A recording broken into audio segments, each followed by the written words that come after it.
बताती हूँ। ये नारकोटिक्स का नर्क लोक सामने आया है। इस पूरे खेल में गैर मुस्लिम लड़कियां टारगेट होती थी, इनको खास तौर पे चुना जाता था, ड्रग्स का इस्तेमाल होता था।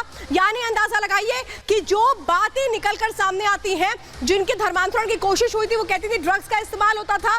पिल्स के नाम पर इनको ड्रग्स दे दी जाती थी ताकि इनका दिमाग स्लो हो जाए। लड़के लड़कियों को ड्रग्स की लत लगाई जाती थी। ये बड़ा खुलासा हुआ है केरल में।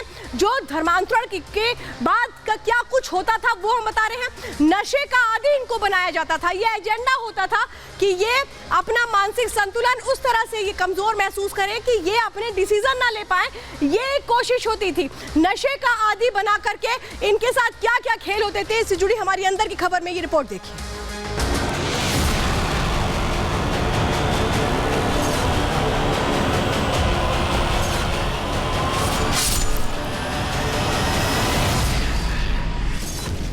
नफरत के सौदागर, दिमाग में जहर।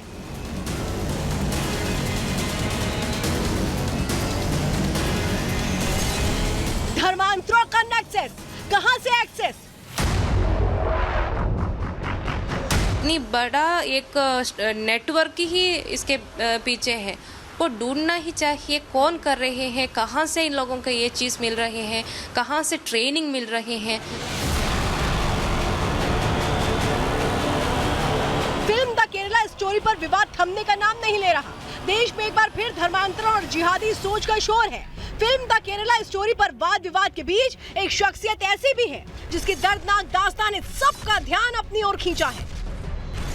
हमारी इस पड़ताल के जरिए बड़ी जिम्मेदारी के साथ में हम सच और झूठ के बीच का जो अंतर है उसे खत्म करेंगे, क्योंकि बहुत सारे लोग हैं जो बहस छेड़े हुए हैं कि ये जो कहानी है वो मनगढ़ंत है।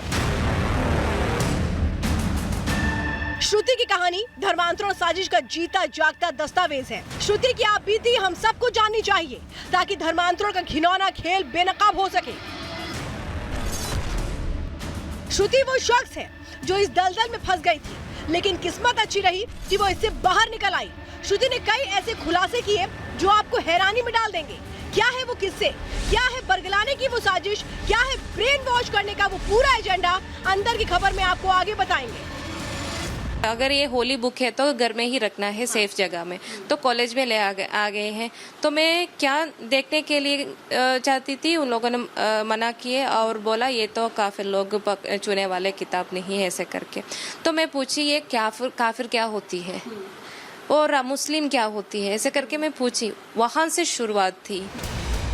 बचपन से ही श्रुति के मन में धर्म को लेकर कई सवाल थे, लेकिन जब समय पर उसके सही जवाब नहीं मिले तो नफरत के सौदागरों का काम बहुत आसान हो गया।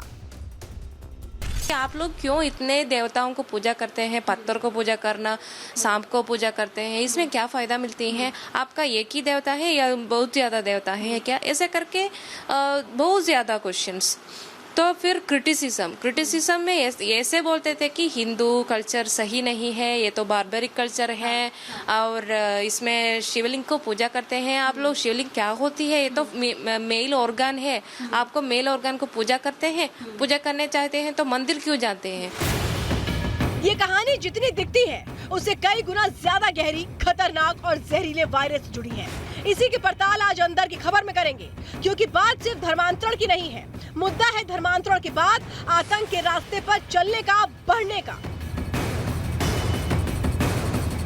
रिपब्लिक भारत से एक्सक्लूसिव बातचीत में श्रुति ने बहुत बड़ा खुलासा किया। दावा है कि धर्मांतरण के इस खौफनाक खेल में न सिर्फ बड़े बल्कि छोटे छोटे बच्चों को भी हथियार बनाया जा रहा है। रिपब्लिक भारत संवाददाता सृष्टि से बातचीत के दौरान श्रुति ने बेकसूरों में ड्रग्स की लत डालने का भी खुलासा किया। 2 साल पहले एक लड़की आई थी, हाँ, वो बोल रही थी कि एक तरह की चॉकलेट दे रहा है लड़कों ने, तो वो चॉकलेट गाकर ऐसा फील हो रहा था लड़कियों को और भी चाहिए, मगर इसमें एडिक्शन आने वाली कुछ चीज डालते हैं। श्रुति ने साझा किया कि बड़े पैमाने पर नारकोटिक्स जिहाद भी हो रहा है। उन्होंने बताया कि ये पूरा नेक्सस किस तरह से काम करता है और सिर्फ लड़कियों का ही नहीं, लड़कों का भी धड़ल्ले से इस्तेमाल किया जा रहा है। उन्हें बरगला कर एजेंट की तरह इस्तेमाल किया जाता है। लड़कों भी आते हैं, कन्वर्शन के विक्टिम लड़कों भी होते हैं। ये सिर्फ लड़कियों को नहीं, लड़के भी ऐसे कहते थे कि उन लोगों को एक एजेंट के तरह बदलने के लिए जहाँ ये नारकोटिक्स ड्रग्स वगैरह रखते हैं वहाँ जाकर उसको लेकर आने के लिए बोलते हैं। धर्मांतरण के रैकेट की चंगुल से निकली श्रुति के मुताबिक ये मुद्दा बहुत बड़ा है। केरल धर्मांतरण की साजिश तक ही ये मुद्दा सीमित नहीं, बल्कि यहाँ बात देश की, हिंदुस्तान की, भारत की है। यहाँ एक ब्रेन वॉशिंग सिस्टम चल रही है, ये ट्रूथ है। लव ट्रैप जिहाद भी हो रही है यहाँ। मैं खुद इसकी एक विटनेस हूँ। मैं कन्वर्शन के लिए पोन्नानी गई, वहाँ कन्वर्शन के लिए मेरे साथ 65 विमेन थी। रिपब्लिक भारत की पड़ताल में धर्मांतरण रैकेट का खेल उजागर हुआ। सवाल कई हैं जिनके जवाब की तलाश की जा रही है। देश के युवाओं को आतंक की राह पर धकेलने की कोशिश जारी है। चुनौती बड़ी है, नेक्सस का पता लगाना है। युवाओं के साथ हिंद के भविष्य को अंधकार में डालने की साजिश रचने वालों के खिलाफ कड़ी कार्रवाई करने की जरूरत है गुनहगारों तक पहुंचकर हिंद को खोखला करने वालों को बेनकाब करने की। Bureau report, Republic Bharat.